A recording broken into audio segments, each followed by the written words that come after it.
YK TV ప్రేక్షకులకు నమస్కారం. మన దేవాలయాలు కార్యక్రమానికి స్వాగతం.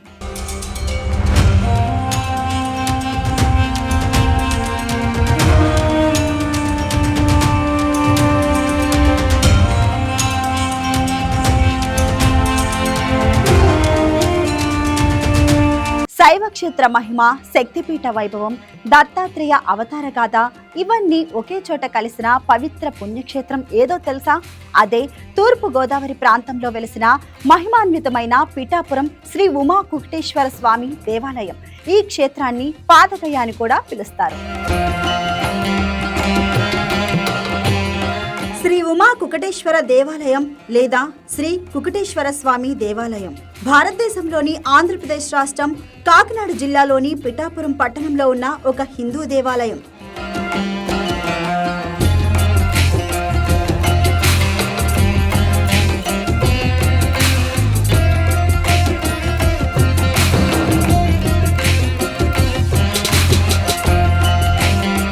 పిఠాపురం హిందూ సాంప్రదాయంలో అత్యంత పవిత్రమైన పాదగయ క్షేత్రంగా ప్రసిద్ధి చెందింది. పితృదేవతలకు ఇక్కడ పిండ ప్రదానం చేస్తే గయ క్షేత్రంలో చేసిన ఫలితం లభిస్తుందని భక్తుల విశ్వాసం. ఈ దేవాలయం శైవ మరియు శాక్త హిందూ సంప్రదాయాలు రెండింటిలోనూ ప్రముఖమైనది.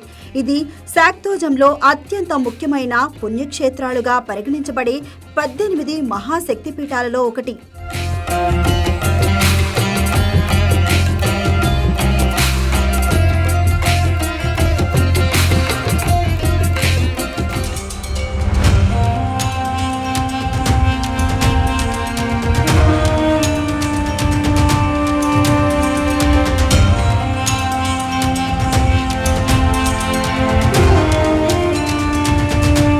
ఈ ఆలయంలోని పరమేశ్వరుడు కుకుటేశ్వర స్వామిగా ప్రసిద్ధి చెందారు. కుకుట అంటే కోడి. పురాణాల ప్రకారం శివుడు కోడి రూపంలో భక్తులను రక్షించాడనే విశేష గాథ ఈ క్షేత్రానికి అపూర్వమైన గుర్తింపును తెచ్చింది.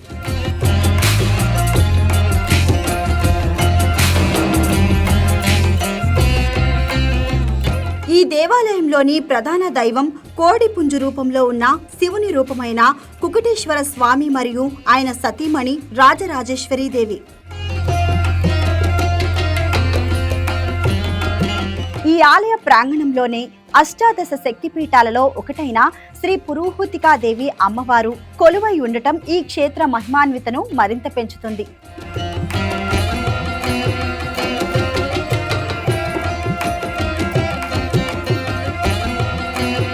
కుకుటేశ్వర ఆలయ ప్రాంగణంలో మహాశక్తి పీఠాలలో ఒకటైన పురుహూతికాదేవి ఆలయం ఉంది. పిఠాపురం స్కంద పురాణంలో మరియు శ్రీనాథుని భీమేశ్వర పురాణం మరియు సముద్రగుప్తుని ప్రయాగరాతి స్తంభ శాసనంలో కూడా ప్రస్తావించబడింది.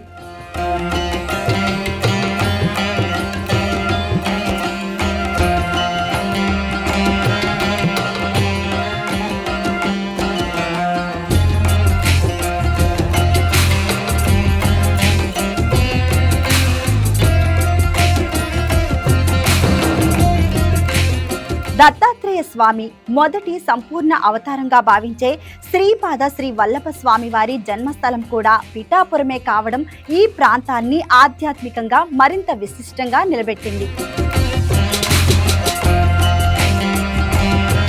కుకుటేశ్వర స్వామి స్ఫటికలింగంతో కూడిన స్వయంభు. ఈ ఆలయం ఏకశీలా నందికి కూడా ప్రసిద్ధి చెందింది. ఇది లేపాక్షి తర్వాత 2వ అతిపెద్ద నందిగా దర్శనమిస్తుంది.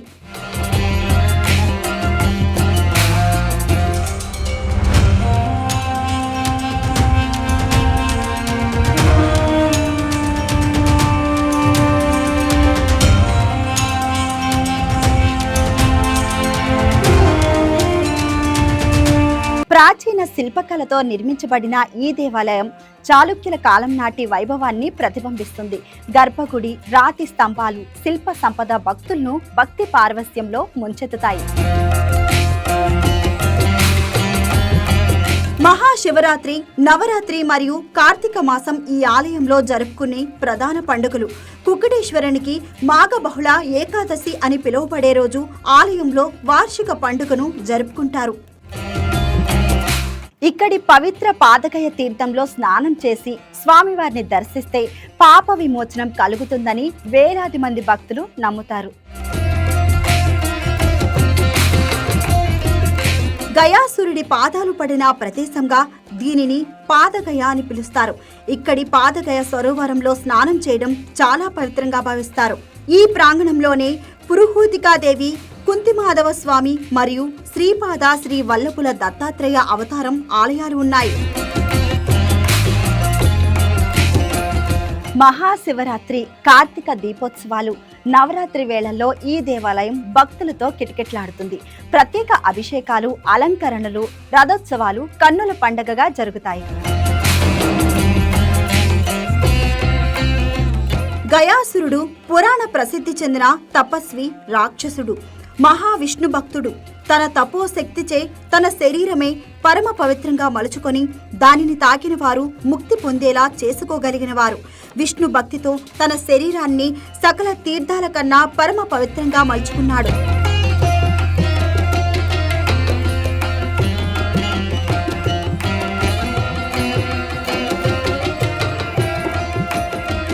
ఒకే ప్రాంగణంలో శివుడు, శక్తి, దత్త సంప్రదాయం దర్శనమివ్వడం వల్ల ఈ ఆలయాన్ని భక్తులు త్రిసంప్రదాయ దివ్యక్షేత్రంగా భావిస్తారు.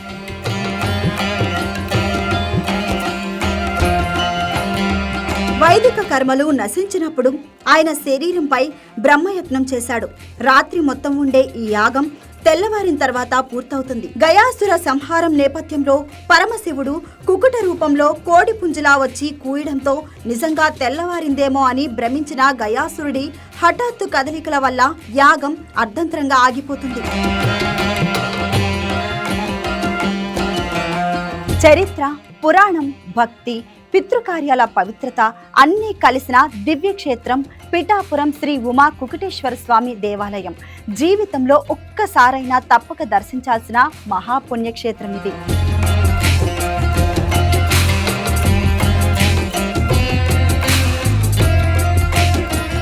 నిర్ణయించిన దాని ప్రకారం శిక్షగా గయాసురుణ్ణి సంహరించ తలపెట్టిన శ్రీ మహావిష్ణువు గయాసురునికి ఇచ్చిన వరం ప్రభావంగా ఆయన శరీరం 3 భాగాలుగా ఖండించబడి 3 ప్రదేశాల్లో పడగా ఆ ప్రదేశాలు దివ్య క్షేత్రాలుగా పితరులను తరింపచేసే దివ్యధామాలుగా మారతాయి.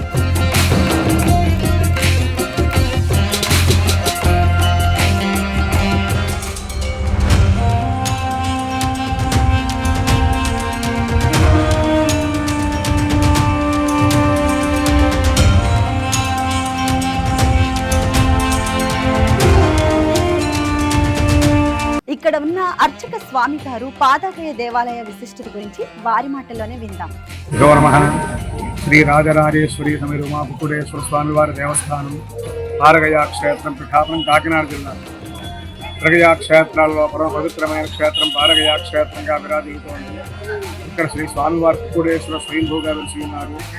గయాసురుడనే ఒక రాక్షసుడు అనేక యజ్ఞయాగార క్రతువులన్నీ కూడా ఆచరించి తన శరీరం పవిత్రంగా ఉండేలా వరం పొందడం జరిగింది. అయితే ఆయన చుట్టూ ఉండే పరివారం ఎక్కడ యజ్ఞం చేస్తూ ఉంటే అక్కడ ధ్వంసం చేయడం జరుగుతుంది. యజ్ఞం చేస్తే అవిర్భాగాల దేవతలకు పెడితే వర్షాలు పడతాయి. అక్కడొక్కడ యజ్ఞయాగార తత్వం లేకపోవడం చేత వర్షాధారం లేక ప్రపంచమంతా కూడా కరువుతో నిండి ఉన్న సమయంలో దేవతలు విష్ణుమూర్తిని ప్రార్థించి గయాసులు సంహరించవలసిందిగా ప్రార్థన చేస్తే బ్రహ్మ, విష్ణు, మహేశ్వరుడు ముగ్గురు బ్రాహ్మణ వేషం ధరించి ఆయన దగ్గరికి వెళ్ళి లోక కళ్యాణార్థం వర్షాలు పడాలి అని చెప్పి యజ్ఞం చేద్దామని వచ్చామయ్యా. నీ శరీరం భూదేవి కంటే చాలా పవిత్రమైన దేహము కాబట్టి నీ శరీరం యజ్ఞం చేస్తే మంచి ఫలితం కలుగుతుంది చెప్పి ఆయన నడగానే దానికి ఆయన అంగీకరించి తన శరీరాన్ని పెంచి పడుకుంటారు. అప్పుడు హృదయం మీద హోమగుండం పేరు యజ్ఞం చేస్తారు. 7 రోజులు యజ్ఞం చేస్తాం, 7 రోజులు కూడా కదలకూడదు, కదిలితే యజ్ఞం ఆగిపోతుంది, అలా జరిగితే నేను సంహరిస్తాం. ప్రతిరోజు తెల్లవారుజామున కోరు పూస్తూ ఉంటుంది, అలా లెక్క పెట్టుకుని 7 రోజులు పూర్తయితే లేవాలిగా సమతపడతారు. దానికి ఆయన అంగీకరిస్తారు. ప్రతినిత్యము కూడా కోరుకోత వింటూ గయాసుడు అలాగే ఉంటాడు తప్ప లేవలేదు. ఈ ప్రకారంగా 6 రోజులు పూర్తవుతాయి. అర్ధరాత్రి కావస్తోంది. తెల్లవారు 7 రోజులు పూర్తయిపోతాయి అనగా తిరిగి మళ్ళా దేవతలు విష్ణుమూర్తిని ప్రార్థన చేస్తారు. స్వామి, ఏదో ఒక మాయోపాయించిన మనమే యజ్ఞాన్ని భగ్నం చేసి గయాసును సంహరించి లోక కళ్యాణం చేయాలని కోరితే ఇక్కడ పరమశివుడు తానే స్వయంగా కోడి అవతారం దాచి అర్ధరాత్రి అయ్యేసరికి స్వామివారే కోడి రూపంలో కుక్కుతారామని చేస్తే గయాసుడు విని నిజంగా తెల్లవారుజామైందేమో కోరు కూర్చుని యజ్ఞం అయిందనుకున్న గయాసుడు లేచిపోతాడు. దాని కారణంగా యజ్ఞం ఆగిపోతే ఆయనకు అనుమానం వస్తుంది. ఆ ముగ్గురు బ్రాహ్మణుని అడుగుతారు, స్వామి మీరు ముగ్గురు దేవతల బ్రాహ్మణ, అర్ధరాత్రి అయింది, ఇప్పుడు మీరే నా చేతి విజ్ఞాన భగ్నం చేయించారు. మీరు ఎవరిని అడిగేసరికి వారి ముగ్గురు బ్రహ్మ విష్ణు మహేశ్వరులు ప్రత్యక్షమవుతారు. మీ పరిపాలన యజ్ఞయాగాల ఖర్చులు లేక వర్షాధారం లేక ప్రపంచమంతా కూడా కలుగుతూ ఉందయ్యా. వీడి వెనడికి పరోక్షంగా నీవే కారకుడివి. నేను సంహరిస్తే లోకమంతా సుభిక్షంగా ఉండదు, కాబట్టి ఈ విధంగా చేయవలసి వచ్చిందనగానే నా మళ్ళీ పొరపాటు చేసింది కాబట్టి నేను శిక్షారూపనే శిక్షించమని అంటాడు. అనేసరికి ఆఖరి కోరిక ఏదైనా కోరుకోమంటే ఆయనే చెప్తారంటే నా శరీరం బాగా అవి పుడిన ప్రదేశాల ముందు నా పేరు కయాసుడు కాబట్టి కయాక్షేత్రాలు అన్నారు. అక్కడ బ్రహ్మ విష్ణు మహేశ్వరుడు మీరు ముగ్గురు ఉండాలి. ఆ 3 గైలలో చనిపోయిన పెద్దలకు ఎవరికైనా పిండ ప్రదానం చేస్తే వారి పితృదేవుడు నా ద్వారా మోక్షాన్ని పొందాలని కోరగానే విష్ణుమూర్తి ఆ వరం అనుగ్రహించి ఆ శరీరాన్ని 3 భాగాలు చేయడం జరిగింది. శిరస్సు వక్ష స్థలం పాదాలు. శిరస్సు పడిన ప్రదేశం బీహార్ గయసుడు గయాక్షేత్రం, అక్కడ విష్ణువారము. అదేవిధంగా గయాసు వక్షస్థల భాగం ఒరిస్సా రాష్ట్రం జాజిపూర్ నాభిగయాక్షేత్రం, అక్కడ బ్రహ్మగారు వేదికగా ఉంటారు. గయాసుడు పాదం పడిన ప్రదేశమే పీఠికాపురం పిఠాపురం క్షేత్రం ఆరగయా క్షేత్రంగా విరాజిల్లుతోంది. ఇక్కడ శ్రీ స్వామివారి గయాసుల సంహరణార్థము కోడి రూపంలో లింగ రూపంలో లోపల స్వయంభూగా వెలిసి ఉన్నారు. కోడిని కుక్కుడు అని పిలుస్తారు. అందుచేత స్వామి కుక్కుడేశ్వర స్వామిగా విరాజిల్లుతూ ఉన్నారు. అదేవిధంగా స్వామివారి యొక్క నైరుతి భాగంలో దత్తాత్రేయ స్వామి స్వయంభూగా వెలిసి ఉన్నారు.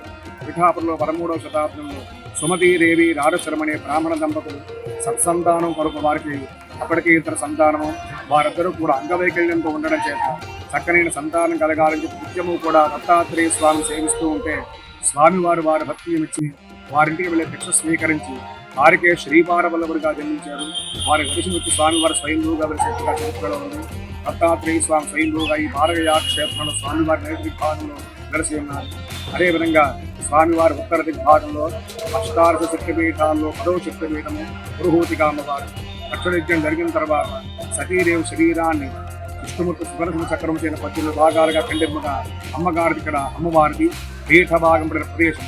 అందుచేత ఈ ఊరికి పీఠికాపుర క్షేత్రంగా విరాజిల్లుతోంది. మొదటిసారిగా ఇంద్రుడు అమ్మవారిని సేవించడం జరిగింది. ఆయన పేరు పురుహూతుడు.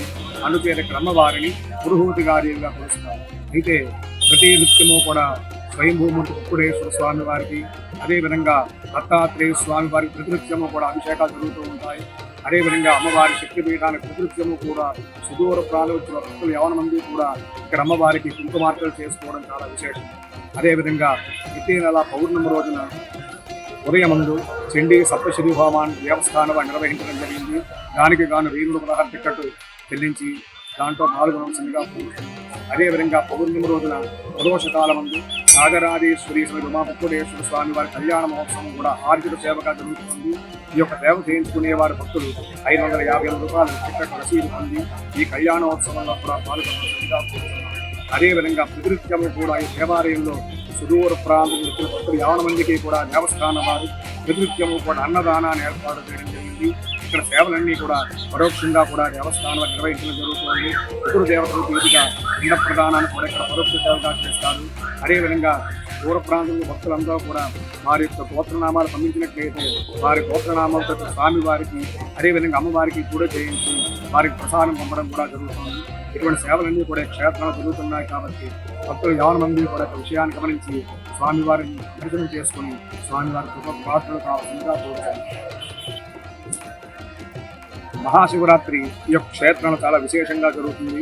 అంటే వార్షిక కళ్యాణోత్సవాలు ప్రారంభించబడతాయి. మాఘబహుళ ఏకాదశి నుంచి కూడా పాల్గొన శుద్ధ పాడ్యమ వరకు కూడా స్వామివారి ఉత్సవ కళ్యాణోత్సవాలు 5 రోజులు కూడా ఘనంగా జరుగుతాయి. ఇక్కడ లక్షలాది మంది కూడా వచ్చి ఇక్కడ క్షేత్రంలో స్నానం ఆచరించి స్వామివారి దర్శనం చేసుకుంటారు. అదేవిధంగా మహాశివరాత్రి రోజు విజయోత్సవ కాలాలు మహారాజా వారికి చాలా విశేషమైన అద్భుతాన్ని కలుగజేస్తుంది. అదేవిధంగా స్వామివారి కళ్యాణ మహోత్సవాలు మాఘబహుళ ఏకాదశి నుంచి కూడా పాల్గొన పాడ్యం వరకు కూడా జరుగుతాయి. ఇదే విధంగా మహోత్సవాలు ఇత్యాది కార్యక్రమాలన్నీ కూడా జరుగుతాయి. కాబట్టి భక్తులు 50 మంది కూడా విషయాన్ని గమనించి అంతా కూడా వచ్చి స్వామివారి దర్శనం చేసుకోవడం. చెప్పండి. ప్రతి క్షేత్రమందు కూడా గ్రహణకాలం అనగా సూర్యగ్రహణము కానీ చంద్రగ్రహణము కానీ ఈ గ్రహణ కాలం ప్రతి ఆలయాలు కూడా మూసివేయడం జరుగుతుంది. కానీ ఇక్కడ పీఠికాపుర క్షేత్రంలో మాత్రం గ్రహణ కాలమందు ఆ స్వామివారికి అందరికీ కూడా స్వయంభూమూర్తులకి అదేవిధంగా పరివార దేవత అందరికీ కూడా భక్త స్నానం చేయించడము, గ్రహణ కాలం అంతా కూడా స్వామివారి భక్తుల దర్శనాలను తెరిచి ఉంచడము, అయిన తర్వాత విడుపు స్నానం చేయించి సంప్రోక్షణ చేసి యథావిధిగా కార్యక్రమాన్ని కూడా నిర్వర్తించడం చాలా విశేషం. ప్రతి ఆలయాలు కూడా గ్రహణ కాలం మూసివేయడం జరుగుతుంది. కానీ ఇక్కడ ఏమిటయ్యా అంటే పూర్వం నుంచి వస్తున్న ఆచార సాంప్రదాయాన్ని అనుసరించి ఈ గ్రహణ కాలమందు స్వామివారి ఆలయం తెరిచి ఉంచడం ఇక్కడ విశేషము. చాలా దూరం నుంచి భక్తులు మంది కూడా వచ్చి ఈ గ్రహణ కాలమందు ఈ యొక్క గయాక్షేత్రంలో స్నానం చేసి గ్రహణం పూర్తయ్యేంత వరకు కూడా జపాలు చేసుకోవడం ఇక్కడ చాలా విశేషం. ఆ గయాసురుని పాదాలు పడిన ప్రాంతమైన పిఠాపురం పాదగయగా మరియు కోడి రూపంలో పరమశివుడు స్వయంభుగా వెలిసినందున ఈ క్షేత్రం శ్రీ కుకుటేశ్వర స్వామి దేవాలయంగా ప్రసిద్ధమైంది. ఇది కాకినాడ నుండి 16 కిలోమీటర్లు, తుని నుండి 45 కిలోమీటర్లు, రాజమండ్రి నుండి 65 కిలోమీటర్లు మరియు విశాఖపట్నం నుండి 138 కిలోమీటర్ల దూరంలో ఉంది. ఇది ఈరోజు మన దేవాలయాలు కార్యక్రమంలో పిఠాపురం శ్రీ ఉమా కుకుటేశ్వర స్వామి దేవాలయం విశిష్టత. మరో ఎపిసోడ్లో మరొక దేవాలయం గురించి తెలుసుకుందాం. అంతవరకు సెలవు.